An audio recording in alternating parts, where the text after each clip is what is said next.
Hello and very good evening to all. Welcome to rankers Gurukul and this is Radhika Gupta. I hope कि आप सभी लोग बहुत अच्छे होंगे, स्वस्थ होंगे। तो चलिए आज के सेशन की शुरुआत करते हैं, जहां आपके ह्यूमन बॉडी में हम ब्लड ग्रुप्स, ब्लड और ब्लड के सर्कुलेशन के बारे में बात कर रहे थे। तो एक बार सभी बताएंगे, ऑडियो वीडियो सब कुछ क्लियरली आ रहा है? सभी को राम राम, नमस्कार। चलो भाई, आज कुछ कारणवश आपकी क्लास सुबह नहीं हो पाई थी, जिस वजह से आपकी क्लास जो है वो हमने इस समय पर यहाँ पर रखी है, ताकि आपका सेशन जो है वो बिल्कुल भी मिस ना हो। तो सभी आ गए हैं, एक बार मुझे कमेंट करके बता देंगे। और इसी के साथ बात करें आपके ब्लड ग्रुप्स के बारे में, हमने लास्ट सेशन में पढ़ लिया था कि आपके रक्त समूह जो हैं वो कुछ 4 मुख्य प्रकार के दिखाई देते हैं, और क्या उनका बेसिस है जिससे आप उन्हें पता लगाते हो कि ए है, बी है, ए बी है या ओ है। इन सभी चीज़ों पर हम डिस्कशन कर चुके थे। अब इसी के अंदर हम बात करेंगे कि कैसे हम फर्दर आगे RH ब्लड ग्रुप को यहाँ पर देखते हैं। ठीक है, गुड इवनिंग।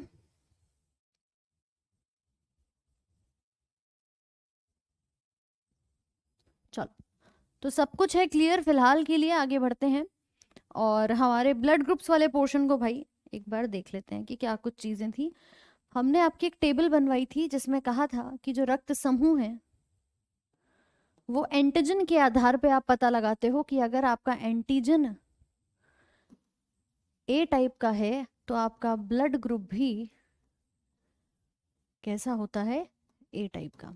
अगर एंटीजन बी है तो ब्लड ग्रुप भी बी होता है।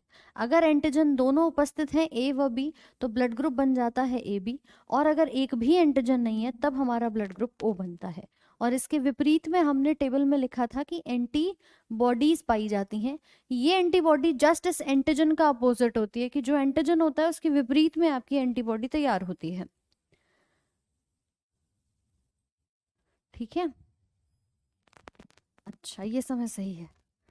चलो, फिलहाल ना आपकी क्लास जो है वो हो नहीं पाई थी कुछ रीज़न से, तो इसलिए क्लास आपकी शाम को रखी गई। आदित्य जय बालाजी सरकार। चलो भाई, तो यहाँ तक तो कोई भी डाउट मन में आया हो तो बेसिक अगर हम बात करें, ए वाले ब्लड ग्रुप के अपोज में एंटीबॉडी मैंने बताया था जो बनेगी उसे हम कहते हैं बी वाली। बी के अपोज में ए बनती है। ए बी के टाइम पर कोई भी एंटीबॉडी नहीं होती, और जहां एंटीजन नहीं है वहां दोनों ही एंटीबॉडीज उपस्थित होती हैं।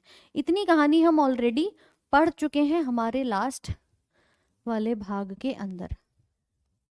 ठीक है, अब जिसकी बात करेंगे वो है आपके ब्लड को डोनेट और रिसीव करने की कहानी, कि आप किसको रक्तदान कर सकते हैं, ब्लड डोनेट टू किसे दे सकते हो, और दूसरा आप ब्लड किससे ले सकते हो, ब्लड रिसीव फ्रॉम आप किससे रक्त को ले सकते हैं। तो ये दो चीजें पूछी जाती हैं कि आपका जो यूनिवर्सल डोनर है वो किस प्रकार से दिखाई देता है। एंटीजन जैसे आरबीसी के साथ अटैच है, एंटीबॉडी कहाँ होता है, अनन्या दत्ता। एंटीबॉडी जो होते हैं वो प्लाज्मा में घूम रहे होते हैं। प्लाज्मा में फ्रीली आपके वाई शेप के कुछ मॉलिक्यूल्स होते हैं। जैसे कि हमने बताया भी था कि अगर ये पीले रंग का एक प्लाज्मा नाम का लिक्विड आपका उपस्थित है तो यहाँ पर कुछ वाई आकार की एंटीबॉडीज फ्रीली दिखाई दे रही होती हैं।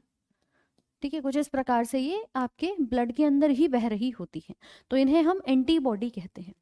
ठीक है भाई, चलो, तो अब ब्लड डोनेट करने की बात आती है। तो देखिए, जब रक्तदान किया जाता है तो पहले तो आप अपने जैसे को दे सकते हो, यानी कि हमेशा याद रखना, आपका ब्लड ग्रुप ए है तो आप ए वाले को तो दे ही दे सकते हो। तो ए वाला अपने जैसे को डोनेट कर देगा।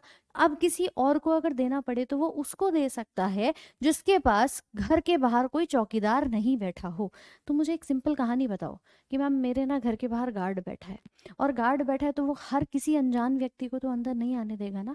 वो उनको आने देगा जो आपके परिचित होंगे, जो आपके फैमिली एंड फ्रेंड्स में आते होंगे। तो डेफिनेटली मान लो ये एंटीबॉडी क्या है, एक चौकीदार की तरह काम कर रही है, एक चौकीदार की तरह काम कर रही है। राजेश चौधरी कह रहे हैं मैम आप डिटेल में पढ़ा दो रेलवे के लिए। इससे ज़्यादा डिटेल नहीं आएगी, इतना याद रखना, इससे ज़्यादा और इन डेप्थ में नहीं पूछेगा। और रेलवे की बात करो तो बिल्कुल नहीं पूछेगा। तो जो लेवल है वो आपका पूरा कवर करके चला जा रहा है, इसीलिए साइंस का स्पेशल जिसे हम कहते हैं ना, वो इसलिए आपको बोला गया है। ठीक है भाई, रंजीत जी, एंटीजन एक ग्लाइकोप्रोटीन होता है, पिछली क्लास में हमने इसको डिस्कस किया था। एक ग्लाइकोप्रोटीन होता है जो आरबीसी की सतह पर चिपका होता है। अब मैं तुमसे कह रही हूँ एंटीजन तो ठीक है आरबीसी की सरफेस पर है, इसने ब्लड ग्रुप बता दिया, मगर ये जो एंटीबॉडी है ये एक चौकीदार है। अब चौकीदार बैठा है यहाँ पर उपस्थित, तो भैया डेफिनेटली पहले क्या करेगा, ब्लड किसको दान देना है तो देखो अपने जैसे को दे देगा, और दूसरा उसको देगा जिसके घर के बाहर कोई भी चौकीदार नहीं है, ताकि एंट्री आसानी से हो जाए। तो ये किसको दे सकता है, ए बी को। बात क्लियर है? ऐसे ही बी वाला बी वाले को दे सकता है और ए बी वाले को दे सकता है, क्योंकि कोई चौकीदार है ही नहीं भाई। और दूसरा ए बी वाला किसको ब्लड दे सकता है? तो देखो इसके घर के बाहर अगर कोई चौकीदार नहीं है ना, तो याद रखना ये जाएगा तो, लेकिन दे नहीं पाएगा किसी को, क्योंकि बाकी तीनों के घर में तो चौकीदार हैं। इसीलिए ये ब्लड सिर्फ अपने जैसे को ही दे सकता है। क्या मेरी बात समझ में आ रही है कि नहीं? चौकीदार की कहानी समझो। यहाँ एक भी चौकीदार नहीं है, इसलिए ए बी वाला जो ब्लड ग्रुप हमारा बैठा हुआ है, ये जाएगा तो देने के लिए, लेकिन भाई साहब इसके घर में देखेगा बी है, यहाँ ए है, यहाँ ए बी है, तो हर जगह चौकीदार बैठे हुए हैं, तो कहेगा मैं तो किसी को नहीं दे रहा, मैं अपने जैसे को ही दे सकता हूँ। And the last one, O blood group जो है आपका, क्योंकि इसके घर के बाहर दोनों टाइप के देखो चौकीदार हैं, तो ये इससे भी दोस्ती रखते हैं, इससे भी रखते हैं, कहते हैं अच्छा ठीक है, चलो चलो भाई तुम हमारे जैसे दोस्त हो, तो चलो हम ओ वाला जो है ना, वो सबको ब्लड दे सकता है आसानी से। ए वाले को भी दे देगा, बी वाले को भी दे देगा, ए बी वाले को भी दे देगा, और ओ वाले को भी दे सकता है। इसीलिए इसको हम सार्वभौमिक दाता कहते हैं। ओ वाले ब्लड ग्रुप को यूनिवर्सल डोनर कहा जाता है। क्या आपको ये चौकीदार की कहानी समझ में आई? एक थम्स अप का साइन भेज देना जल्दी से। इसीलिए इसको यूनिवर्सल डोनर कहते हैं। मर्जी चाहे जिसको ब्लड दे सकता है। क्यों दे सकता है? इसके घर के बाहर दोनों चौकीदार ऐसे बैठे हैं। ये चौकीदार कौन है? ये एंटीबॉडी। तो ये कही जाती है आपकी मेन फैक्टर, जिससे आप डोनेट और रिसीव करना सीख सकते हो। क्लियर है? अब आती है कहानी, मैम लेगा किससे ब्लड? वहां पर भी सेम कॉन्सेप्ट है। एंटीबॉडी किसी को आने दे रही है तो जाने भी वही देगी। अब अगर मैं ए की बात करूं तो देखो, ए अपने जैसे से ले सकता है ब्लड, यानी कि रिसीव कर सकता है, ले रहा है।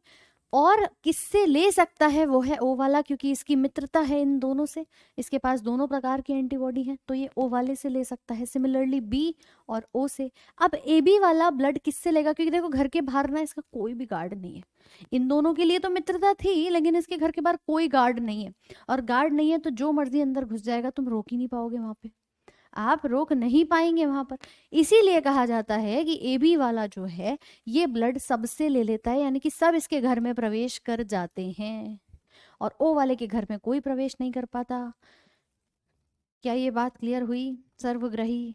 जी हाँ, इसीलिए एबी को कहा जाता है। तो बेसिक सा फंडा है मैम कि कौन किसको रक्तदान दे सकता है और कौन किससे ब्लड ले सकता है। और साथ में पूछेगा कि आपका जो ब्लड टाइप है वो किससे निर्धारित हो रहा है? वो आपके इसी एंटीजन से निर्धारित हो रहा है। तो ये कॉन्सेप्ट याद रखना कि ब्लड ग्रुप कौन सा है, इसके अंदर जो एंटीजन होगा उसके विपरीत में आपकी एंटीबॉडी होगी। सिमिलरली आप देख रहे हो, और ये एंटीबॉडी काम किसकी तरह करती है, चाहे तो पास में लिख लेना, चौकीदार वाला कॉन्सेप्ट।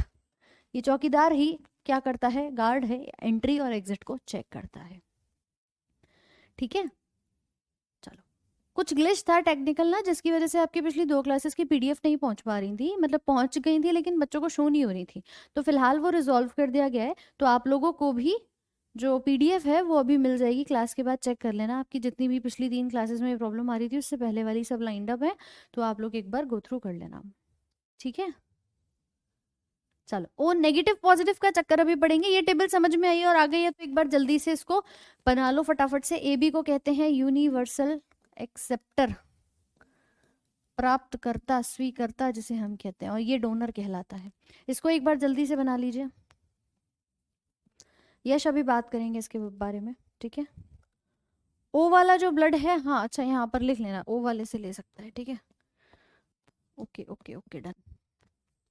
ओ वाला अपने जैसे से ले लेगा, ओ वाले से ले सकता है।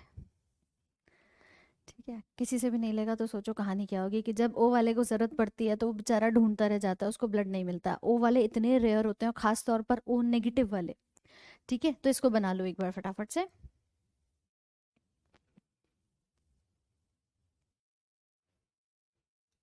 क्लियर?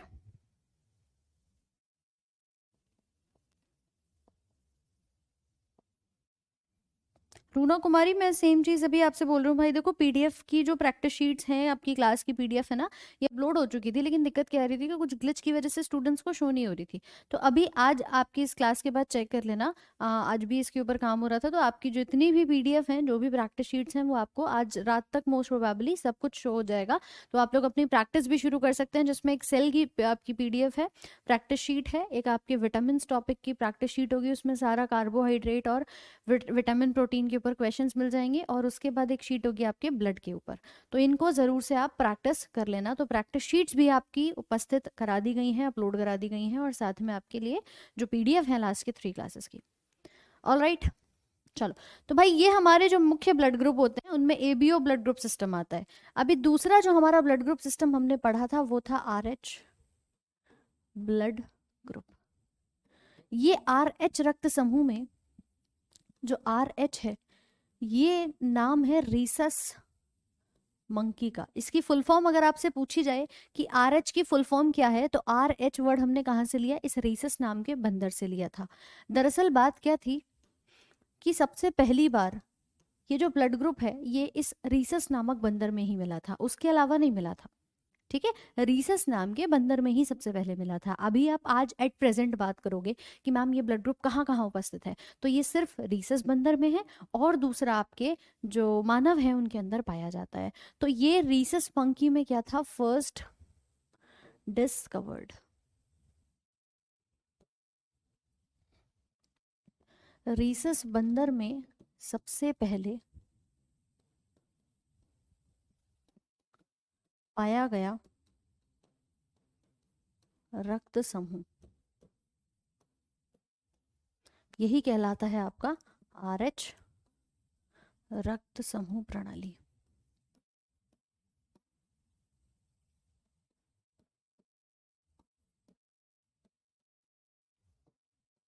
ठीक है भाई, इसके अलावा ये मानव में भी पाया जाता है, तो आप लिख सकते हैं फाउंड इन ह्यूमन ऑल्सो,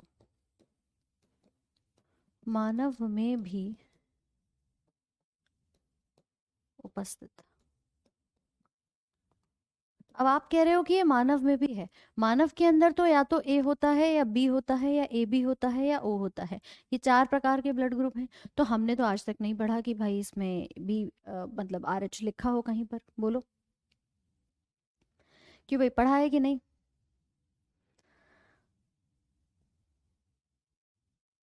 अच्छा, कोई दिक्कत नहीं है।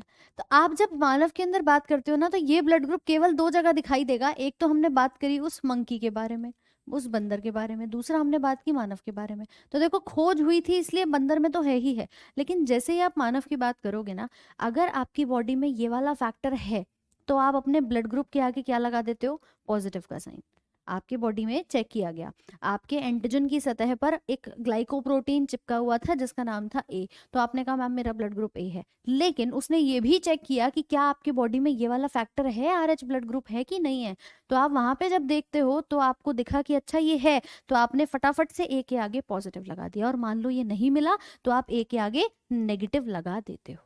तो ये जो प्लस माइनस के साइन हम हमेशा देखते हैं ना, वो ब्लड ग्रुप ए हो, वो ब्लड ग्रुप बी हो, वो ब्लड ग्रुप आपका ए बी हो, और या वो ब्लड ग्रुप ओ हो, इन सभी के आगे जो प्लस और माइनस का साइन है ये दर्शाता है कि आपके बॉडी के अंदर आर एच फैक्टर है या फिर नहीं है। तो क्या ये मेरी बात समझ में आ रही है सभी को? तो आप बता सकते हैं plus and minus sign denotes the presence of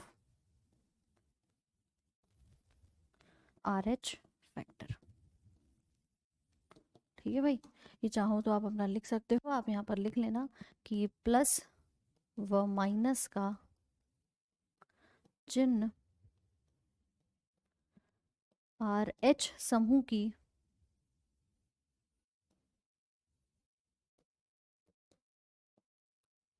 उपस्थिति को दर्शाता है।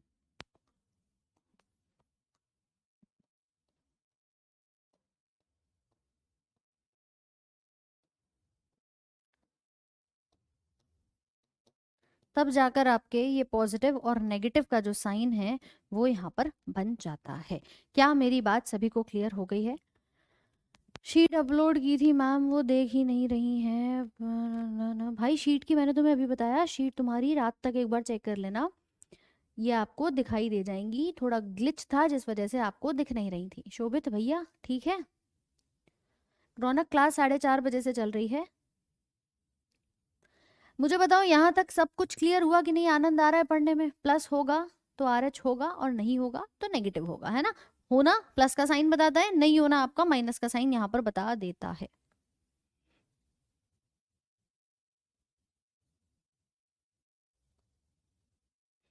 क्लियर सबको? बोलो भाई, एक थम्स अप का साइन जल्दी से शेयर करो। तो ये बेसिक क्वेश्चंस हैं जो आपके पेपर में पूछ लिए जाते हैं लगातार। अगर आप देखेंगे पिछले कई वर्षों के प्रश्न जब आपने लगाए भी होंगे तो वहां पर 3-4 चीजें पूछी जाती हैं, जैसे कि आरएच की फुल फॉर्म पूछ ली, आरएच कहाँ कहाँ उपस्थित है, आपके बंदर में है, मानव में है, इसमें प्लस और माइनस का साइन बताता है कि आरएच फैक्टर है क्या नहीं है। देखो मैं एक बात और बताऊंगी, बहुत छोटी सी और बहुत प्यारी सी बात है। आप चाहोगे ना तो यहाँ पर आपको सिलेबस इतना है कि आप नीट का पेपर दे आओगे, आप डॉक्टरी वाला पेपर दे आओगे। सिलेबस इतना है कि तुम चाहो तो पीएचडी कर लोगे, लेकिन हमें नहीं करना ना। हमारा टारगेट क्या है? एक सरकारी नौकरी पाना। तो हम उसके लिए उतना लिमिटेड कंटेंट पढ़ेंगे जो हमारे हर एक एग्जाम में हेल्पफुल रहे। हमें पीएचडी नहीं करनी है, ये बात ध्यान रख करके पढ़ना होगा। ठीक है, तो रही बात इन सभी चीज़ों की, तो ये आपने यहाँ पर बेसिक जो आपका है वो क्लियर हो जाता है। तो भाई ये कहलाते हैं आपके मुख्य तौर पे ब्लड ग्रुप्स। किससे ले सकते हैं ये पूछ सकता है, सवाल आएगा कि कौन सा ऐसा ब्लड ग्रुप है which has both the antibodies. Direct question आता है। मैंने कल भी आपकी जो पीडीएफ अपलोड करवाई थी इस टॉपिक की, उसमें क्वेश्चंस अटैच हैं, एक बार चेक कर लेना। वो पूछता है किसके पास दोनों एंटीबॉडी होती हैं, आपका आंसर क्या होना चाहिए? ओ वाला ब्लड ग्रुप। वो पूछेगा कौन सा ऐसा ब्लड ग्रुप है जिसके पास दोनों एंटीजन पाए जाते हैं, आप बोलोगे ए बी वाला ब्लड ग्रुप। ये कॉन्सेप्ट है। किसके पास एक भी एंटीबॉडी नहीं है? आपने कहा कि मैम ये रहा हमारा ए बी। किसके पास एक भी एंटीजन नहीं है? ओ वाला है। शब्दों का फेरबदल है, कॉन्सेप्ट में क्लैरिटी है, so you will get the मतलब एग्जैक्ट आंसर यहाँ पर बहुत आसानी से आपको मिल सकता है। ठीक है भाई, और किसी जीव में नहीं पाया जाता अमन, सिर्फ मानव में और बंदर में, बस और कहीं पर भी नहीं। ठीक है, आ जाओ। तो चलो अब आगे बढ़ते हैं आपके दूसरे टॉपिक के ऊपर, जिसके अंदर हम बात करने वाले हैं आपके बॉडी के अंदर जितना भी ब्लड का सर्कुलेशन हो रहा है। यानी कि हमने देखो ब्लड तो समझ लिया कि ब्लड क्या है, लेकिन इस ब्लड का परिसंचरण तंत्र के साथ क्या रिश्ता है, क्या नाता है, इसको भी समझना बहुत जरूरी है। ब्लड सर्कुलेशन जिसे हम कहते हैं रुधिर, भैया तुम रुकते नहीं हो, चलो, रुधिर परिसंचरण। ठीक है, रुधिर परिसंचरण तंत्र ये पूरा अपने आप में एक ह्यूमन सर्कुलेटरी सिस्टम है जो कि आपका उपस्थित होता है आपकी बॉडी में। आपको क्या लगता है कि मैम मेरे हल्का सा मान लो कहीं कट लग गया, और कट लगा तो तुरंत खून बहना शुरू हो जाता है। अब ये जो खून बॉडी में बह रहा है, कुछ जीवों के अंदर बिल्कुल अव्यवस्थित तरीके से, मतलब आप देखोगे ना तो उनकी पूरी बॉडी में सिर्फ ब्लड ही ब्लड दिखाई देगा। हम ये चीज मानव में जब बात करते हैं तो हमारी बॉडी में ना एक प्रॉपर सिस्टम बना हुआ है। सिस्टम कैसे कि एक नस जारी होगी ब्लड को लेकर के, एक नस आ रही होगी ब्लड को लेकर के कहीं ना कहीं से। तो आपकी कुछ नसें उपस्थित होती हैं, कुछ ब्लड की वेसल्स होती हैं जो हमारी यहाँ पे काम करती हैं। इस चैप्टर के अंदर हमारे 3 मुख्य पार्ट होते हैं। देखो पहला होता है ब्लड को समझना, तो ब्लड हम समझ चुके हैं कि आरबीसी है, डब्ल्यूबीसी है, प्लेटलेट्स है, पहला पॉइंट। दूसरा आता है कि ब्लड के साथ हमें हार्ट के बारे में समझना है कि ये जो दिल है ये कैसे रक्त को पंप कर रहा है, दिल क्या चीज है। और दूसरा आपका आता है जिसको हम नाम देते हैं आपकी ब्लड की वेसल्स, कि इस ब्लड को लेकर जाने वाली जो रक्त वाहिका होती हैं ये कौन सी हैं और कैसे कार्य करती हैं। तो देखो भाई, सबसे पहले अगर हम बात करें आपके ब्लड के बारे में, ये चीज़ तो मैम हमने समझ ली, लेकिन अब इस ब्लड को ले जाने वाला कौन है? वो रक्त वाहिकाएं होती हैं जो पूरी बॉडी में पाई जाती हैं। ये क्लास डेली 3 PM नहीं चलेगी, सिर्फ आज के लिए थी। ठीक है, सिर्फ आज के लिए थी। ठीक है भाई, डोज का टाइम तो सुबह 7 बजे का है। कौन सा ब्लड ग्रुप बेस्ट वेस्ट कुछ नहीं होता, सबका अपना अलग अलग जो फ्लो है वो दिखाई देता है। सारे ही ब्लड ग्रुप समान है, ऐसा कुछ नहीं है कि एक बेस्ट है और दूसरा वर्स्ट है, ऐसा कुछ भी नहीं देखा जाता। ठीक है, अब देखो जरा इधर, तुम्हारी वाहिकाओं में ना ऐसे ब्लड बह रहा है। अब ब्लड में हमें जो दिखता है वो तो मैम सिर्फ आरबीसी दिखाई देते हैं जाते हुए। ठीक है, सिर्फ आरबीसी ही दिखाई देते हैं जाते हुए, लेकिन मुद्दा क्या है कि हमारी बॉडी में इस हृदय से जुड़े हुए जितने भी ये नसें नजर आती हैं, कुछ लाल हैं कुछ नीली हैं, ये दिखाई देंगी। लाल वाली नसों का नाम क्या होता है? धमनी। और नीली वाली का नाम होता है शिरा। ये दोनों मुख्य तौर पे काम करती हैं आपके इस हृदय से पूरी बॉडी के अंदर जो ब्लड बह रहा है उसको लेकर के जाने में। ये आप देख सकते हैं कि हमारा जो सिस्टम है ना वो कैसे कार्य करता है। देखो, हार्ट के साथ लंग्स मदद करते हैं। हमने श्वसन में क्या पढ़ा था, एक बात बताओ? श्वसन में हमने पढ़ा मैम हम सांस ले रहे हैं, सांस ले रहे हैं तो ऑक्सीजन हमारे अंदर जा रही है, नाक से लेकर फेफड़ों तक आ रही थी। याद करो एक बार जल्दी से कि नाक से आपके नॉस्ट्रल्स, नॉस्ट्रल से फैरिंग्स, फैरिंग्स से लैरिंग्स में आई जो स्वर यंत्र था, वहां से ट्रैकिया नाम की विंड पाइप थी। उस विंड पाइप में जाकर के वो 2 भागों में बट रही थी, जिसमें वायु कोश जिन्हें कुपिकाएं एल्वियोलाए कहा था। जैसे ही आपकी वायु वहां पर पहुंचती है वहां से वो आपके रक्त में पहुंच जाती है। रक्त से मैंने कहा था इंटरनल रेस्पिरेशन होता है जिसे आंतरिक श्वसन कहते हैं। वहां से आपका जितना भी ऑक्सीजन है उस एयर के अंदर से उस ऑक्सीजन को ब्लड में ले जाया जाता है और ब्लड उसको सेल्स तक पहुंचाते हैं। यही कहानी पड़ी थी। यहाँ पर आए, यहाँ से ब्लड जो है जिसके अंदर ऑक्सीजन है वो कहाँ लेकर आएगा, इस छोटे से अंग पे भी लेके आएगा जिसका नाम है हृदय। हृदय क्या करेगा, उस ब्लड में जितनी भी ऑक्सीजन है उसको पहुंचाएगा। किसके रास्ते, ब्लड के रास्ते। तुम तो ये कहते हो ना कि मैम दिल क्या है, दिल एक इमोशन को संभालने वाला अंग है, लेकिन नहीं, दिल सिर्फ और सिर्फ क्या है, एक आपका मांसपेशी से बना हुआ अंग दिखाई देता है। ठीक है, एक मांसपेशी से बना हुआ अंग दिखाई देता है। मैम कल क्लास नहीं थी क्या चौधरी आकाश? कल क्लास हुई थी, सुबह 7 बजे हुई थी। आज जो आपकी क्लास है वो सुबह 7 बजे ना होकर के इस समय पर हुई है, और इसी प्रकार से आपकी जो क्लास है वो आगे डेली सुबह सेम टाइम पर चलने वाली है। क्या मेरी बात सबको क्लियर है? ठीक है भाई, ब्लड के बारे में हम बात कर रहे थे पिछले सेशन में, आज बात कर रहे हैं सर्कुलेटरी सिस्टम के बारे में। तो देखो, थोड़ा सा जब टॉपिक चल रहा हुआ करे तो इन क्वेश्चंस को कॉपी पेस्ट मत किया करो। ये चीज़ मैंने आपको पहले भी बोली है, फालतू की कॉपी पेस्ट करना, जब जहां आपको लगे कि भाई टॉपिक हमारा खत्म हो गया फिर भी मैम डाउट क्लियर नहीं हुआ तो आप बता सकते हो।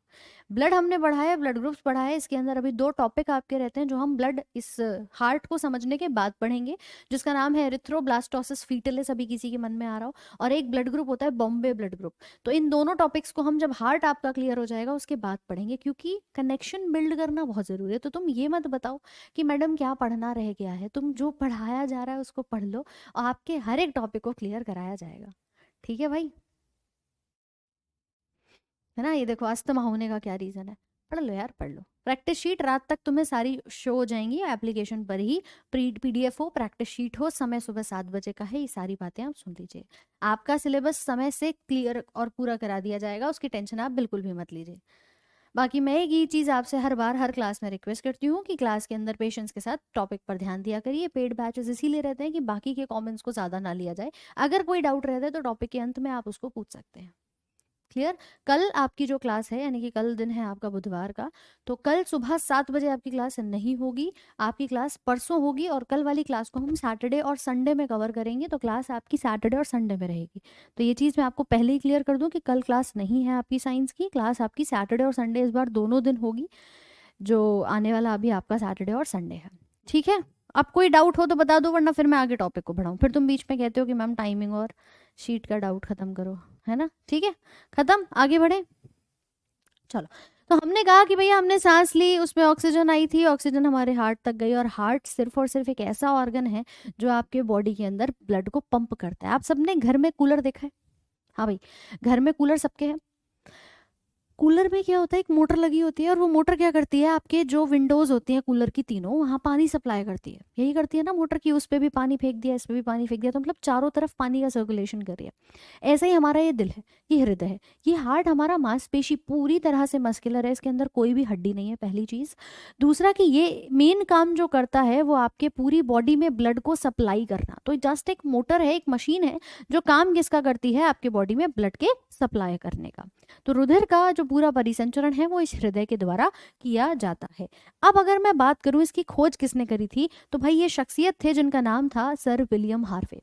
सर विलियम हार्वे ने सबसे पहली बार इस पूरे सिस्टम की खोज करी कि कैसे हमारा हार्ट पूरी बॉडी में ब्लड को पहुंचा रहा है। क्लियर है? तो आप यहाँ पर लिख सकते हैं कि सर विलियम हार्वे को रक्त परिसंचरण तंत्र का क्या कहा जाता है, जनक कहा जाता है। इसके फादर का नाम, इसके जनक का नाम यहाँ पर हम देते हैं सर विलियम हार्वे। तो इसको जल्दी से एक बार नोट कर लो फटाफट से, कि आपसे पूछेगा who is known as the father of blood circulation, आप बताएंगे सर विलियम हार्वे यहाँ पर होते हैं। इसी के साथ अगर आप देखोगे कि ये पूरा जो ब्लड सर्कुलेशन का हम टॉपिक पढ़ रहे हैं ना, हम इसे 2 भागों में बांटेंगे, कि किसी के अंदर तो ब्लड सर्कुलेशन खुला हुआ है। खुला हुआ मतलब मैम बॉडी के अंदर ना पूरा रायता सा फैला हुआ है, जैसे ब्लड आपका अव्यवस्थित बॉडी में फैल रहा है। आप एक एग्जाम्पल देखो इसका, ये टिड्डा दिखाई दे रहा है ग्रास हॉपर, इसकी बॉडी में क्या हो रहा है मैम, हार्ट ना ये वाला नहीं है, ये जो तुम हार्ट बनाते हो ऐसा हार्ट नहीं होता इसकी बॉडी में। इसकी बॉडी में होता है ये हार्ट, ये जो आप देख रहे हो ये ट्यूब बनी हुई है, ये क्या बनी हुई है, ट्यूब यहाँ पर बनी हुई है। इस हार्ट में से जितना भी ब्लड है वो नीचे इस पूरी बॉडी में फैला दिया जा रहा है। कोई ऐसा दिख रहा है तुम्हें कि एक नस लेकर आ रही हो, एक नस लेकर जा रही हो? ऐसा तो कहीं नहीं दिख रहा। देख पा रहे हो कि पूरी बॉडी में ब्लड क्या हो रहा है, फैल रहा है। क्यों भाई? अभिषेक कुमार, इससे पहले कि यहाँ पर लाइव लेक्चर में ब्लॉग हो जाओ बेटा, रिकॉर्डेड बैच नहीं है, लाइव बैच है, पढ़ लो। ट्यूब्यूलर हार्ट है, ब्लड क्या है, खुला हुआ घूम रहा है, तो इसलिए इसको कहते हैं खुला परिसंचरण तंत्र। आप अपनी बॉडी में देखते हो तो हमारी बॉडी में कैसा होता है, हमारी बॉडी में ना पूरा जो ब्लड है वो कैसे बह रहा है, इन नलिकाओं, इन वाहिकाओं के द्वारा, कि एक ना एक धमनी और शिरा क्या करेगी, हार्ट में से ब्लड को इधर उधर हर एक अंग तक लेके जा रही है, चाहे हाथ हो, पैर हो, सिर हो, पूरी बॉडी में नसें दिखाई देती हैं। तो इसे कहते हैं क्लोज्ड परिसंचरण तंत्र या फिर आपका बंद परिसंचरण तंत्र। तो हमने सबसे पहले इसको विभाजित किया दो भागों के अंदर, जिसे हमने नाम दिया ओपन या क्लोज्ड परिसंचरण तंत्र। लिख लेंगे इसको एक बार फटाफट से, कि अगर आप बात कर रहे हैं खुले परिसंचरण तंत्र की, ओपन सर्कुलेटरी सिस्टम, खुला परिसंचरण तंत्र, यहाँ पर गुहाओं के माध्यम से जो रक्त है आपका वो घूम रहा है, कोई भी रक्त वाहिका नहीं है, कोई भी ऐसी नस नहीं दिखाई दे रही जिसे हम ब्लड वेसल यहाँ पर कहें। बाकी जो ब्लड है वो आपका पूरी तरह फ्रीली घूम रहा है। ये कहाँ कहाँ उपस्थित होता है, कुछ अकशेरुकीय के अंदर। अकशेरुकीय कौन होते हैं मैम, हमारे एनिमल किंगडम को जब हम पढ़ेंगे ना तो दो भागों में बांटेंगे, एक होता है वर्टिब्रेट और एक होता है इनवर्टिब्रेट्स। जितने भी इनवर्टिब्रेट्स होते हैं यानी कि अकशेरुकीय होते हैं, उनकी बॉडी में रीढ़ की हड्डी नहीं होती, वो हैं तो जानवर बट उनकी बॉडी में रीढ़ की हड्डी नहीं होती। उसी में एक संघ आता है आर्थ्रोपोडा का, सारे के सारे कीड़े आते हैं इसके अंदर, ठीक है। मोलस्का का एक संघ आता है जिसमें आप ऑक्टोपस को देखते हो, घोंगा होता है, सच्चा मोती, सीप का मोती, ये सभी अलग अलग जानवर हैं, इनको हम डिटेल में एनिमल किंगडम में पढ़ने वाले हैं, ठीक है। लेकिन इनके एग्जाम्पल पूछे जाएं तो आप बता सकते हैं सारे इनवर्टिब्रेट्स मेनली जिनके अंदर ब्लड होता है उनमें आपका खुला परिसंचरण तंत्र होगा। लेकिन अगर हम किसी मानव की बात कर रहे हैं, यहां होता है बंद परिसंचरण तंत्र, ठीक है भाई। यानी कि आपकी जो वेसल्स हैं वो पूरे शरीर में संचालन कर रही हैं, केंचुए के अंदर और वर्टिब्रेट्स में ही मानव आता है, इसी के अंदर कशेरुकीय में हम ह्यूमन बीइंग को देखते हैं, मेंढक आएगा, सरीसृप आएंगे, सांप, बिच्छू, ये सब इसी के अंदर आते हैं, ठीक है। पुरुषोत्तम कुमार थोड़ा सा समझाएंगे, क्लियर। तो ये दो भाग हैं, एक बार फटाफट से नोट कर लेंगे, open and closed circulatory system. जल्दी जल्दी से एक बार लिख लो इसे और फिर बताओ लिख लिया कि नहीं।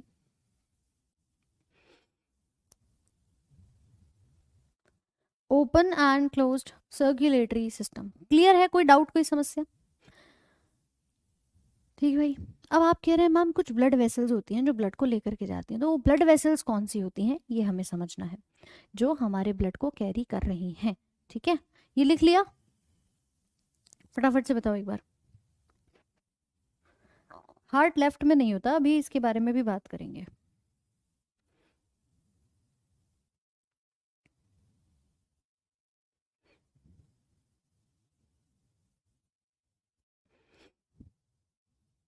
चलिए आगे बढ़ते हैं। ओपन और क्लोज सर्कुलेटरी सिस्टम आपने समझा। अब इसके बाद अगर मैं आपसे कहूं कि भाई देखो कुछ ब्लड की वेसल्स पाई जाती हैं जिन्हें हिंदी में कहते हैं रक्तवाहिका। रक्तवाहिका मुख्य तौर पे 3 प्रकार की होती हैं। पहली आती है जिसे हम कहते हैं आर्टरीज, इनको कहते हैं धमनी, हिंदी में धमनी कहा जाता है और इंग्लिश में इन्हें आर्टरी का नाम दिया जाता है। दूसरी आती है जिन्हें कहते हैं वीन, जिन्हें आप शिरा का नाम देते हो हिंदी में। और तीसरी होती है कैपिलरी, कैपिलरी को हिंदी में केशिका कहा जाता है, ठीक है, केशिका कहा जाता है। अब मेरी एक बात सुनो, धमनी, शिरा और केशिका ये 3 प्रकार की वाहिका हैं जो आपके बॉडी में ब्लड को लेकर जा रही हैं। धमनी का काम क्या होता है कि ये आपकी बॉडी में O2 वाला, यानी कि मैं कहूँ प्योर ब्लड है, भाई ऑक्सीजन जहाँ है वो प्योर है, और मैं इसको शुद्ध भाषा में कहूँ तो शुद्ध रक्त हो गया, ठीक है, या मैं कहूँ ऑक्सीजनेटेड ब्लड है, इसको लेकर के जाती हैं। जितना भी आपका प्योर ब्लड होगा ना उसको लेकर के ये जाती हैं। इसके जस्ट अपोजिट में काम करती है शिरा, यानी कि अगर ये ऑक्सीजन वाला ब्लड लेके जा रही है तो यहाँ पर होगा CO2 वाला, जिसको हम इंग्लिश में इम्प्योर भी कह सकते हैं। ऑक्सीजन नहीं है इसीलिए हम इसको डीऑक्सीजनेटेड भी कह सकते हैं, और इसी को हम हिंदी में कहते हैं अशुद्ध रक्त। बोलो बात समझे कि नहीं। कि मैम दो प्रकार की ब्लड वेसल हैं, एक धमनी है एक शिरा है, ऐसे ऐसे ब्लड को लेकर के जा रही हैं। ठीक है, अब कहाँ से कहाँ तक लेके जा रही है ये जानने की बात है। मैम देखो बचपन में ना हम लोग एक पेंसिल का इस्तेमाल करते थे और उस पेंसिल का नाम है HB पेंसिल। जल्दी से बताओ मेरे को एक बार, आधों ने तुम में से नटराज यूज करी होगी, लेकिन HB पेंसिल यूज करी है कि नहीं करी है? वाइट ब्लड कौन से भाग में पाया जाता है? वाइट ब्लड नहीं होता, उसे वाइट ब्लड के सेल्स कहते हैं। वो इम्यूनिटी प्रदान करता है, ब्लड के अंदर ही उपस्थित होता है, बस ये आपको वाइट है इसलिए दिखाई नहीं देता, और ये बॉडी में इम्यूनिटी प्रदान करता है, रोग प्रतिरोधक क्षमता बनाता है। ठीक है भाई, चलो। तो HB पेंसिल तुमने यूज करी है, बहुत अच्छी बात है, नहीं करी कोई बात नहीं। अब याद रखना कि जितनी भी धमनियां होती है ना, ये HB वाला काम करती हैं। HB वाला मतलब ये हमारी बॉडी में हार्ट से बॉडी के सभी ऑर्गन्स तक ब्लड को सप्लाई करती हैं, हृदय से बॉडी के सभी ऑर्गन्स तक ब्लड को पहुंचाने का काम करती हैं। याद रखिएगा, H2B यानी कि आपके हार्ट से कहाँ पहुंचा रही है? बॉडी के ऑर्गन्स तक, यानी कि आप कह सकते हो हृदय से मानव शरीर के अंग, जितने भी आपके बाकी के ऑर्गन्स है ना, वहां तक ये ब्लड की सप्लाई करती है। दो ही सवाल आते हैं, ब्लड की सप्लाई कहाँ से कहाँ तक होती है और कैसे ब्लड की होती है? तो आप बोलोगे प्योर ब्लड ले जाती है, कहाँ से कहाँ तक ले जा रही है भाई? HB वाला काम कर रही है। एक कॉन्सेप्ट याद रखना, दूसरा अपने आप याद हो जाएगा कि अगर ये शुद्ध है तो ये अशुद्ध है।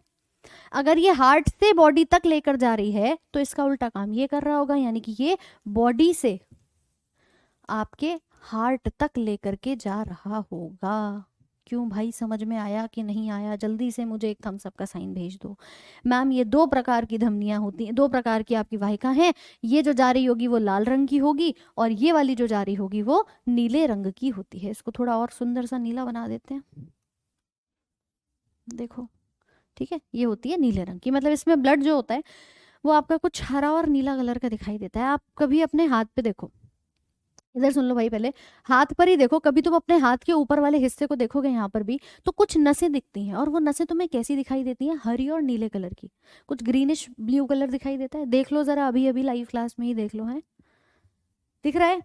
अब ये जो दिख रहा है ना, ये है शिरा। ये जो तुम्हें ऊपर से दिख रही है उभरी हुई सी, हरे और नीले रंग की दिख रही है, इसके अंदर कभी कभी अगर तुमने ध्यान दिया हो तो कुछ नसें होती हैं जो बिल्कुल धसी हुई होती हैं, लाल रंग की होती हैं, वो होती है धमनियां, वो कहलाती हैं ये धमनियां। जल्दी से बताओ मैम सबको चल चलो ठीक है।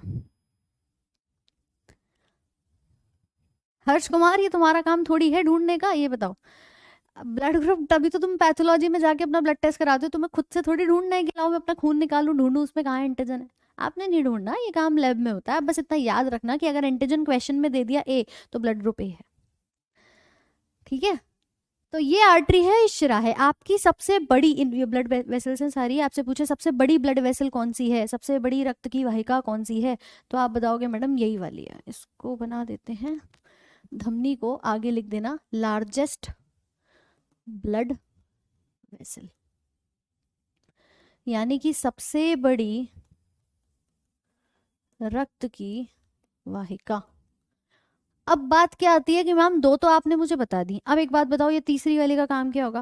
बेटा तीसरी वाली ना इन दोनों को कनेक्ट कर रही होगी। मतलब कहने का ये है कि आप मान लीजिए एक तरफ से तुम्हारी ये वाली धमनी आ रही है, जो कि थोड़ी सी चौड़ी बना देते हैं इसको, चलो ठीक है, ये आ रही है तुम्हारी धमनी क्योंकि बहुत बड़ी होती है ये साइज में, और इधर से आ रही है तुम्हारी एक शिरा जो छोटी सी दिखती है। इन दोनों को जोड़ करके रखने वाली ये नजर आएगी आपकी। ठीक है, सबसे छोटी सी दिखाई दे रही है, इसी को कहते हैं आपकी केशिकाएं, इसी को नाम देते हैं कैपिलरी। ये आपको एक धमनी दिखाई दे रही है, आर्टरी, और ये आपकी वीन यहाँ पर हो गई। तो लिख लेना कि इसका काम क्या होता है। ये होती है सबसे छोटी यानी कि smallest blood vessel that connect artery and veins. इन दोनों को जोड़ करके रखने का काम जो है वो इसका देखा जाता है। सबसे छोटी रक्त की वाहिका जो धमनी व शिरा को जोड़ देती है। आप पूछोगे इनका कलर क्या होगा, इनका कलर थोड़ा मिक्स सा हो जाता है, मतलब अगर हम बात करें ना, तो इधर से आपका लाल आ रहा होगा, इधर से नीला आ रहा होगा, तो हल्का हल्का सा आपको ये जो कलर है ये मिक्स होता हुआ सा यहाँ पर नजर आता है। रेड और ब्लू कलर मिक्स यहाँ पर दिखाई देता है। ठीक है। विजय क्लास डेली होगी सुबह 7 बजे सेम टाइम पर। शालिनी आपके रात तक ये आपको मिल जाएंगी सारी शीट्स जो हैं। कुछ ग्लिच था जिससे दिखी नहीं थी, है ना, अभी दिख जाएंगी सब। चलो, कोई समस्या यहाँ तक इन तीनों में? फटाफट से बताओ। कैपिलरी कनेक्ट कर रही होगी, जहां कहीं भी जरूरत पड़ेगी ना वहां पर ये जोड़ करके रखने का काम करती है। देखो कुछ ऐसे दिखाई देती है। ये देखो, ये तो हमारी जो लाल रक्त की धमनी होती है, मतलब ये वाली जो हमारी मेन, जैसे हम कहते हैं ना अपनी धड़कन नाप रहे हैं, नब्ज नाप रहे हैं, पल्स रेट चेक कर रहे हैं, ये तो वो वाली होती है। इसी के साथ अगर हम नीली नीली कलर की जो बात करते हैं, वो देखो कुछ ऐसी दिखाई देती है, ये जो उभरी हुई सी नजर आती है ना आपको हाथ पे, बॉडी पे, कहीं पे भी जो उभरी हुई ग्रीन और ब्लू कलर की होती है, इन्हें शिराएं कहते हैं। इनको शिरा यहाँ पर कहते हैं। ठीक है। चलो, और इसी के साथ अगली वाली जो आती है, जैसे आप कह रहे हो कि मैम ये जोड़ करके रखती है ना, ये कहलाती है हमारी ये वाली धमनियाँ। भैया ये क्यों हैंग कर रहा है? चलो,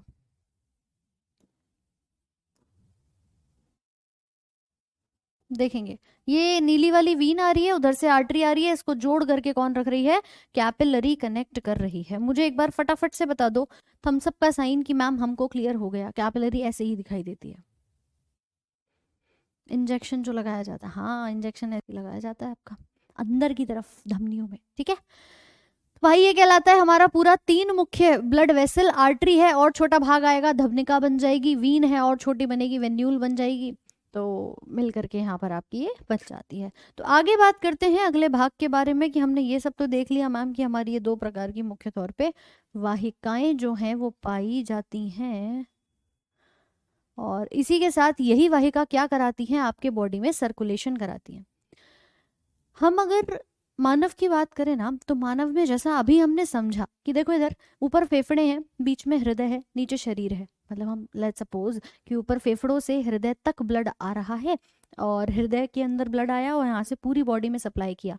तो ये जो ब्लड घूमता है ना आपका, ये 2 साइकिल पूरी करता है। एक बार यहाँ से यहाँ तक आता है, फिर ये नीचे की तरफ जाता है। तो एक नहीं 2 साइकिल होती है, एक तो फेफड़ों और हार्ट के बीच में, दूसरा इन दोनों के बीच में। तो जब ये 2 साइकिल पूरी कर रहा है, तो ऐसे परिसंचरण को कहते हैं डबल सर्क्यूलेशन, जहां पर ब्लड को एक बार नहीं 2 चक्कर लगाने पड़ते हैं पूरी बॉडी में सप्लाई करने के लिए। 2 राउंड इसको पूरे करने पड़ते हैं, एक बार ऊपर से आएगा फिर दूसरी बार नीचे की तरफ आएगा। लेकिन यही चीज अगर हम कुछ और जीवों में देखें, जैसे मछली है हमारी, मछली के अंदर जो हार्ट होता है ना, वो कुछ ऐसा होता है। इधर देखो भाई, 2 ही चैम्बर होते हैं इसके पास, 2 कमरे होते हैं आप कह सकते हो।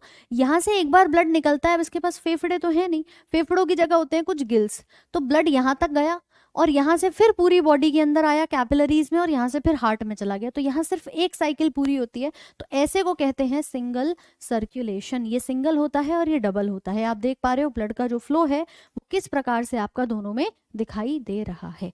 तो कुछ ऐसे ही हम कहते हैं सिंगल एंड डबल सर्कुलेशन। मानव में क्या हो रहा है? दोहरा परिसंचरण, डबल सर्कुलेशन आपको ह्यूमन बींग्स में नजर आ रहा है। अब एक बार इसी बात को लिख लेंगे यहाँ पर, कि अगर हम बात कर रहे हैं सिंगल और डबल सर्कुलेशन के बारे में, तो आपका ब्लड एक बार ट्रेवल कर रहा है, उसको हम सिंगल सर्कुलेशन कहते हैं। ये आपकी मछली है, सरीसृप है, एम्फीबियन है, इन सभी के अंदर दिखाई देगा। सरीसृप में तुम्हारे सांप आ जाते हैं, छिपकली आ जाती है, क्रोकोडाइल आ जाता है। यही अगर हम उभयचर की बात करें तो यहाँ आपके मेंढक आ जाते हैं। तो इन सब के अंदर दिखाई देगा। लेकिन पक्षियों में और स्तनधारियों में क्या नजर आता है आपको? दोहरा परिसंचरण। Blood travels twice through out the heart in 1 cycle. Clear है? चलो, वेल किसके अंदर आती है? वेल आती है हमारे मैमल के अंदर, तो वेल में डबल सर्कुलेशन होगा। ठीक है। तो भैया बात करेंगे उसी हिसाब से।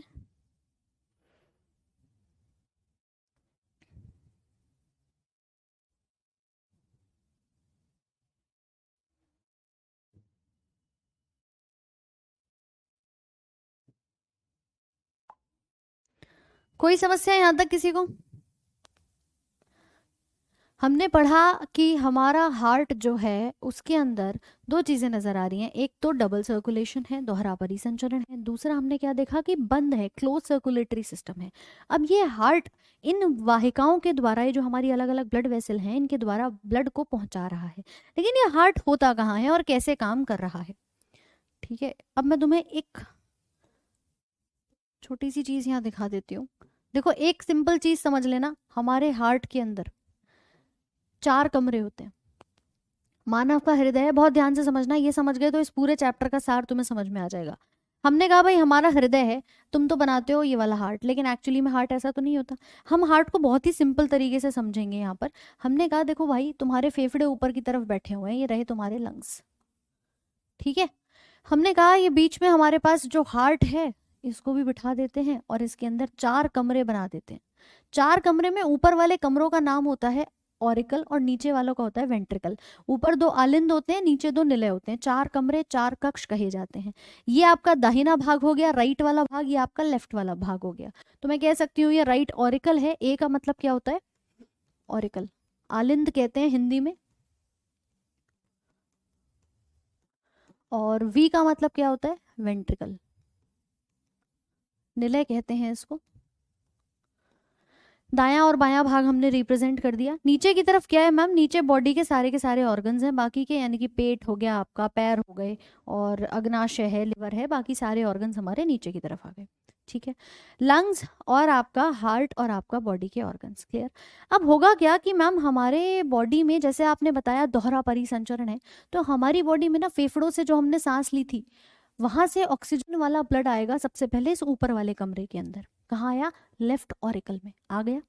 यहाँ आएगा, उसके बाद यहाँ ना, इधर देखो भाई, हर कमरे के बीच में एक दीवार होनी है कि नहीं जरूरी? तुम्हारे घर में मान लो 4 कमरे हैं, तो तुम कहोगे ना कि मैम एक कमरे से दूसरे कमरे में जाने के लिए मुझे एक गेट खोलना पड़ता है। एक गेट होना जरूरी है या नहीं है? उस गेट को हम यहाँ पर बीच में देखते हैं, इन दोनों हिस्सों के, मतलब यहाँ एक गेट उपस्थित होते हैं। जब आप ऊपर लेफ्ट ऑरिकल से नीचे आएंगे लेफ्ट वेंट्रिकल में, तो ये गेट खोलना पड़ेगा। इस कपाट को, इस गेट को हम यहाँ पर नाम देते हैं आपका द्विवलनी कपाट। इसको नाम दिया जाता है बाइकस्पिड वॉल्व। ठीक है, जिसको हम क्या नाम देते हैं हिंदी में? द्विवलनी। इसी को एक और नाम दे देते हैं मित्रल वॉल्व, तो कई जगह पर मित्रल का नाम लिखा मिल जाता है। तो ये कपाट है जो इसके बीच में उपस्थित होता है। क्यों जरूरी होता है? राम प्रकाश जी बिल्कुल लिख लेना, पहले बना लेते हैं इसको। ऊपर से नीचे की तरफ जो है वो हमारा ब्लड आ गया है। अब ब्लड नीचे आ गया तो मैम यहाँ से निकल के बाहर भी जाएगा, तो ये हमारे बॉडी के ऑर्गन्स तक आ गया। ठीक भाई, तो एक तरफ क्या हो रहा है, बॉडी को जितनी जरूरत शुद्ध ब्लड की है वो आपके इस हिस्से में आ रहा है, यानी कि लंग से लेफ्ट वाले भाग में और लेफ्ट वाले भाग से बॉडी के पूरे हिस्से पे आ गया। यहाँ से फिर ब्लड वापस चला और चला ऊपर चला गया। देखो, एक छोटी सी चीज़ हम पढ़ते हैं ना कि मैम हमने सांस ली तो रेस्पिरेशन में मैंने तुम्हें ये बताया था कि जो ऑक्सीजन अंदर जाती है वो ग्लूकोज के साथ रिएक्ट करती है और क्या बनाती है? CO2 और H2O बनाती है और साथ में ऊर्जा बना देती है। उसी को हमने श्वसन कहा था, वायवीय श्वसन होता है। जब ऑक्सीजन नहीं होता तो CO2 नहीं बनती, ये भी चीज़ हमने पढ़ी थी, अवायवीय श्वसन कहा था। तो हमारी बॉडी में ऑक्सीजन जो हम सांस ले रहे हैं वो फेफड़ों से आ रही है हार्ट तक, और हार्ट उसको ब्लड के साथ पंप कर रहा है। शुद्ध ब्लड हमारा ऑर्गन्स तक पहुंच गया। भाई खून पहुंचना जरूरी है हर एक ऑर्गन तक, वरना ऑर्गन काम नहीं करेगा। अब मैम हमारे उन्हीं अंगों में जितना भी अशुद्ध, जितनी भी इम्प्योरिटी होगी ना, वो निकल के बाहर जाती है। भाई उसको भी तो बाहर निकलना है। वो ऑक्सीजन के बाद यहाँ जो CO2 बची होगी वो CO2 बाहर जाएगी आपके हार्ट में, और हार्ट से फिर फेफड़ों के रास्ते आप जो सांस छोड़ते हो उससे बाहर निकल जाती है। मैंने कहा बॉडी ऑर्गन से राइट ऑरिकल पे पहुंचेगी। आप बोलोगे मैम नीचे क्यों नहीं जा रही? भाई नीचे जाएगी तो ऊपर वाले चैम्बर तक नहीं पहुंच पाएगी, नीचे से ऊपर ग्रेविटी उल्टी काम नहीं करेगी। तो वो पहले ऊपर जाती है, फिर ऊपर से नीचे इस गेट को खोल करके आएगी, फिर यहाँ से बाहर निकलेगी और आपके फेफड़ों तक पहुंच जाएगी। तो ये जो ब्लड है ना, इसका फ्लो, एक साइकिल ये हो गई, एक साइकिल आपकी दूसरी हो गई। बोलो इतनी कहानी समझे कि नहीं समझे? जल्दी से बताओ, एक थम्स अप का साइन। इतना कॉन्सेप्ट समझे कि नहीं समझे? मैम ब्लड ऑक्सीजन इनटेक की वजह से हार्ट में जाता है क्या? नहीं नहीं, ऑक्सीजन इनटेक की वजह से नहीं, ऑक्सीजन को पहुंचाने के लिए। ऑक्सीजन तो आपकी बॉडी में आ ही रही है, उस ऑक्सीजन को सप्लाई करता है ब्लड, वो हार्ट तक जाएगा, ऑक्सीजन साथ में ले जाता है। ब्लड का जाना हार्ट में तो ज़रूरी है, वरना दिल में ब्लड नहीं होगा तो दिल पंप कैसे करेगा? दिल का तो काम है ना ब्लड पंप करना है, सिर्फ एक ऐसी मशीन है जो ब्लड को पंप करती है। और कहाँ है? आपके हार्ट के, इसके आपके फेफड़ों के बीचों बीच में पाई जाती है, बिल्कुल बीचों बीच में, लेफ्ट में नहीं होती है, अभी बताऊंगी कैसे होती है। समझ गए ना भाई इतनी कहानी? तो मैंने कहा इस प्रकार से चीजें आ रही हैं। तो मैम एक कॉन्सेप्ट आपने अभी हमें समझाया था कि जितनी भी आर्टरी होती हैं वो क्या काम करती हैं? हार्ट से बॉडी तक कैसा ब्लड लेके आती हैं? ऑक्सीजन वाला ब्लड लेकर आती है, यही बताया था। बोलो भाई जल्दी से। तो एक ट्रिक तो आपकी ये वाली थी, ठीक है, आर्टरी और वीन की। तो हम सेम ट्रिक को लगाएंगे कि मैम हमारे लिए हार्ट से बॉडी तक ब्लड सप्लाई हो रहा है, और अगर हो रहा है तो इसको कौन लेकर आएगी? यहाँ लेकर आती है एक महाधमनी जिसका नाम है एरोटा। ये धमनियों में महाधमनी कही जाती है, एरोटा है। कैसा ब्लड लेके आएगी? प्योर ब्लड, क्योंकि हार्ट से बॉडी तक ब्लड, HB पेंसिल वाला कॉन्सेप्ट क्या होता है? प्योर ब्लड आता है, हार्ट से बॉडी तक आया ऑक्सीजनेटेड ब्लड। कौन लेके आ रही है? धमनी लेके आ रही है। कॉन्सेप्ट क्लियर है? मैम आपने उल्टा बताया था, बॉडी से जब हार्ट पे ब्लड जाता है तो CO2 वाली वीन लेके जाती है। तो यहाँ काम करती है एक महाशिरा जिसे कहते हैं वेना कावा। है ये वीन ही, शिराओं में महाशिरा होती है, ऐसी वो महाधमनी होती है। ये कैसा ब्लड लेके जा रही है? CO2 वाला ब्लड लेके जा रही है। अब बताओ इतनी कहानी समझे कि नहीं? इंग्लिश की राइटिंग क्लीन नहीं, इंग्लिश की राइटिंग क्लियर हो रही है, मतलब समझ में आ रहा है सब कुछ? ठीक है, ये वेना कावा है, ये एरोटा है। इसके साथ मैम इन दोनों ने अपना रोल निभा लिया। एक गेट हमारा ये देखा था जिसको हम बाइकस्पिड वॉल्व कह रहे थे, और ऐसा ही एक गेट हमारा और था जिसको हम कहते हैं इस वाले हिस्से को त्रिवलनी कपाट, यानी कि ट्राइकस्पिड वॉल्व।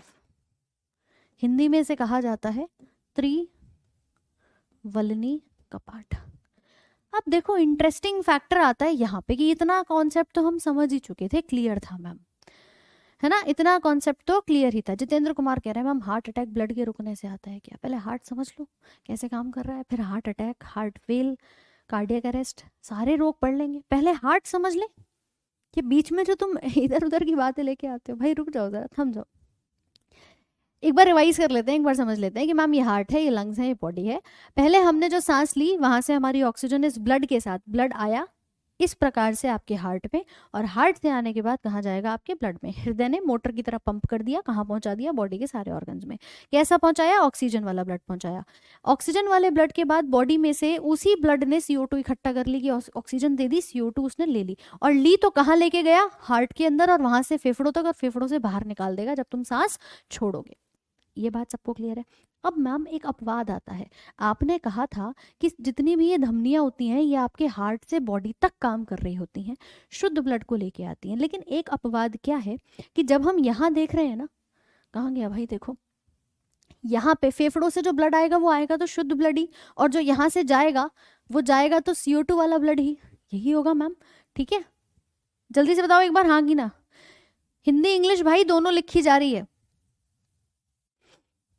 इधर सुन लो, हिंदी इंग्लिश दोनों लिखी जा रही है। हेलो, आएगा तो ऑक्सीजन वाला ब्लड ही, लेकिन इसको लेके आने का काम कौन करता है? वो आपके फेफड़ों के द्वारा पल्मोनरी एक शिरा होती है जो काम करती है। तो यहाँ पर एक अपवाद होता है पल्मोनरी शिरा का। पल्मोनरी वर्ड हमारे किससे संबंधित है? फेफड़ों से संबंधित है, इसलिए हमने लिखा पल्मोनरी वीन। आप बोलोगे मैडम जितनी भी वीन्स थी वो तो CO2 वाला ब्लड लेके जा रही थी, आपने तो O2 के साथ लिख दिया, यही एक एक्सेप्शन आता है। तो लिख लेना पल्मोनरी वीन, जिसको हम हिंदी में कहते हैं फुसफुसीय शिरा। ये शिरा CO2 की जगह ऑक्सीजन वाला ब्लड लेके जाती है फेफड़ों से आपके इसके हार्ट तक। ठीक है, हमने ये तो पढ़ा था कि शिरा का काम क्या होता है? बॉडी से हार्ट तक ला रही है। तो ये कॉन्सेप्ट तो ये पूरा कर रही है, बस ये है कि ऑक्सीजन की जगह कैसा ला रही है, मतलब CO2 की जगह कैसा ला रही है? ऑक्सीजनेटेड ब्लड ला रही है। तो एक अपवाद है, और 110% जो पेपर में आते हैं ना सवाल, उसमें ये कई बार चमका है, कई बार चमका है। तो इसीलिए कह रही हूँ ये कॉन्सेप्ट यहाँ पर क्लियर हो जाएगा। फुसफुसीय शिरा इसको कहा जाता है। ऐसे ही यहाँ पर CO2 वाला ब्लड तो जा रहा है, मगर किसके द्वारा जा रहा है? एक पल्मोनरी धमनी के द्वारा जा रहा है। आर्टरी यानी कि फुफ्फुसीय धमनी। अब ये कहलाता है पूरा blood flow, which is very important, mark कर लेना। इसमें से सारे सवाल जो हैं वो तुम्हारे लगभग बन जाते हैं। क्या मेरी बात सबको क्लियर हो रही है कि नहीं? अब बताएंगे एक बार जल्दी से, क्या ये कहानी सबको क्लियर हो रही है?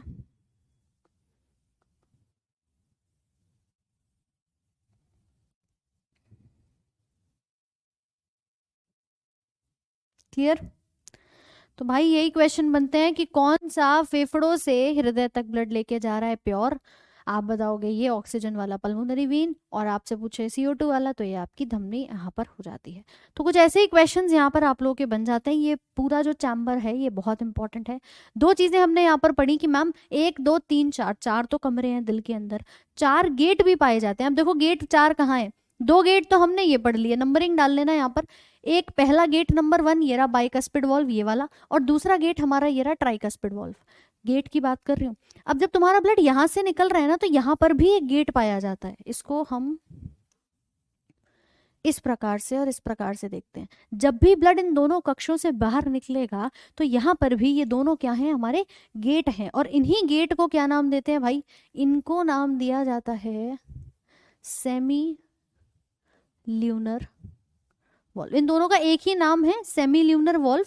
और ये संख्या में 1 और 1 2, तो तीसरा कपाट ये रहा और चौथा कपाट आपका ये रहा। तो 4 गेट हैं, 4 वॉल्व जिन्हें आप कह रहे हो, और 4 ही कमरे हैं। क्वेश्चन आता है कि कितने कमरे हैं, कितने कक्ष हैं, वो वर्ड लिखेगा चैम्बर इंग्लिश में और कक्ष लिखेगा हिंदी में। तो मैम 4 चैम्बर हैं, 4 कक्ष हैं, 2 ऊपर आलिंद हैं, 2 नीचे निले हैं। वो आपसे पूछेगा कितने गेट हैं, कितने कपाट हैं जो आपके इस हृदय के अंदर उपस्थित होते हैं। तो देखो 2 कपाट तो ये रहे, 1 2, एक का नाम बाइकस्पिड वॉल्व है, एक का ट्राइकस्पिड है, एक का द्विवल्नी और त्रिवल्नी, और 3 और 4 नंबर का नाम सेम ही है, सेमी ल्यूनर वॉल्व, अर्धचंद्राकार इसको यहाँ पर कहा जाता है।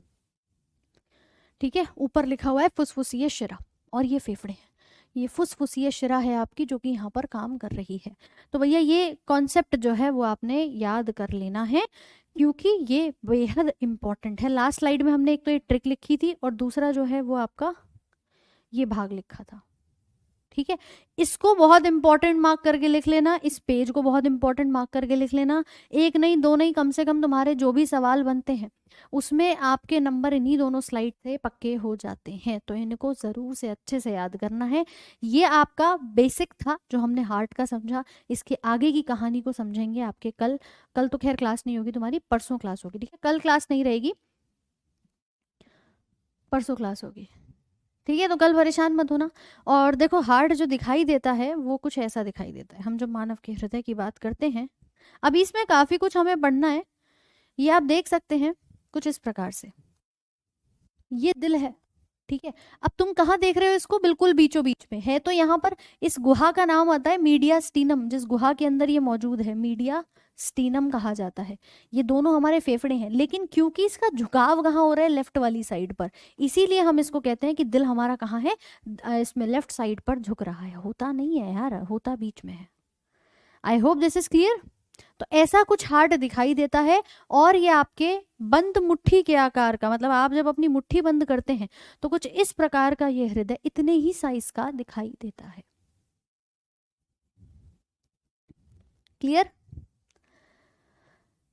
तो कुछ ऐसी कहानी है हमारे हृदय की। अभी बहुत कुछ इसमें बीपी पढ़ना है, ईसीजी पढ़ना है, आपके अलग अलग चीज़ों को अभी हमें और कवर करना है।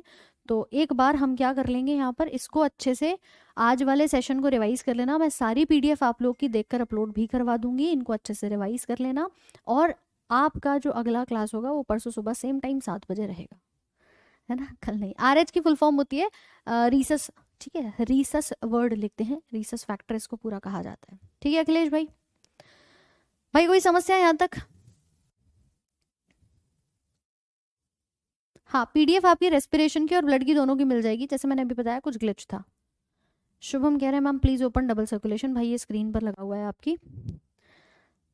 हाँ, डबल सर्कुलेशन यही होता है यश, जो लंग से हार्ट में आ रहा है और हार्ट से आपकी बॉडी में जा रहा है। इसी को दोहरा कह रहे हैं, क्योंकि एक साइकिल ऊपर से आपकी आई है और दूसरी नीचे काम कर रही है। तो एक नीचे वाला फ्लो, एक ऊपर वाला फ्लो, तो डबल सर्कुलेशन है। ब्लड को 2 चक्कर पूरे करने पड़ते हैं।